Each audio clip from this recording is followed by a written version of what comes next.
ఈరోజు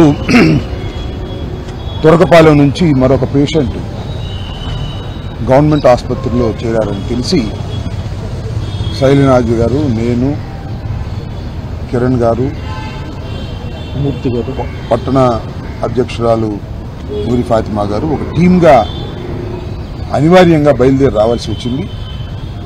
ఆ సులోమి అనే పేషెంట్ని పలకరించడం కూడా జరిగింది.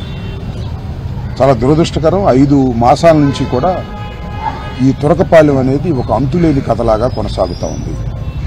ఇప్పటికి వైఎస్ఆర్ కాంగ్రెస్ పార్టీ టీమ్స్, డాక్టర్లు కానీ, రాజకీయ నాయకులు కానీ సుమారుగా తురకపాలెన్ని 3-4 సార్లు సందర్శించడం జరిగింది. మొన్ననే కలెక్టర్ గారికి కూడా మేము ఒక రిప్రజెంటేషన్ ఇవ్వడం జరిగింది. దీని మీద తక్షణమే యాక్షన్ తీసుకోండి.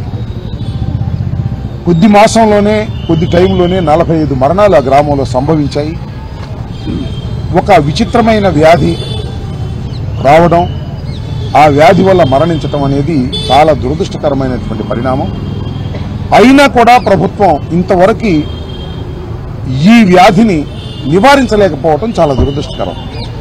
మనం ఒక ఆధునిక సమాజంలో ఉన్నాం. వైద్యం బాగా వస్తువులు పెరిగినటువంటి సమాజంలో ఉన్నాం.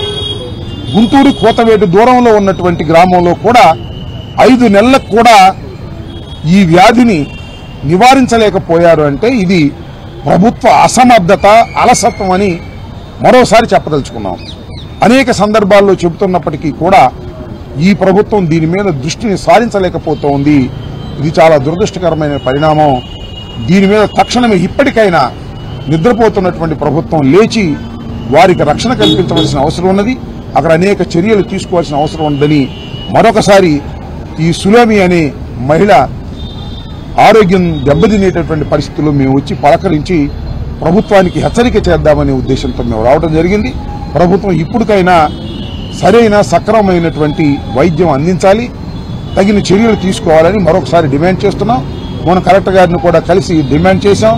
ఆ తర్వాత కూడా ఏ విధమైన స్పందన లేదు. అలా లేకపోయినట్లయితే ఇందాక మా పెద్దలు చెప్పినట్టుగా రండి, మీరు నేషనల్ సంబంధించినటువంటి ఆరోగ్య సంస్థకు సంబంధించి, కేంద్ర ప్రభుత్వానికి సంబంధించి వారితోనే సలహా తీసుకోండి. వారితో అయినా సలహా తీసుకొని మీ వల్ల కాకపోతే వారిని సంప్రదించి వారిని ఇన్వాల్వ్ చేసే ప్రయత్నం చేయండి. ఇలా గాలికి వదిలేసే పరిస్థితి చేయటం మాత్రం దురదృష్టకరమని ఈ సందర్భంగా చెప్పదలుచుకున్నాం.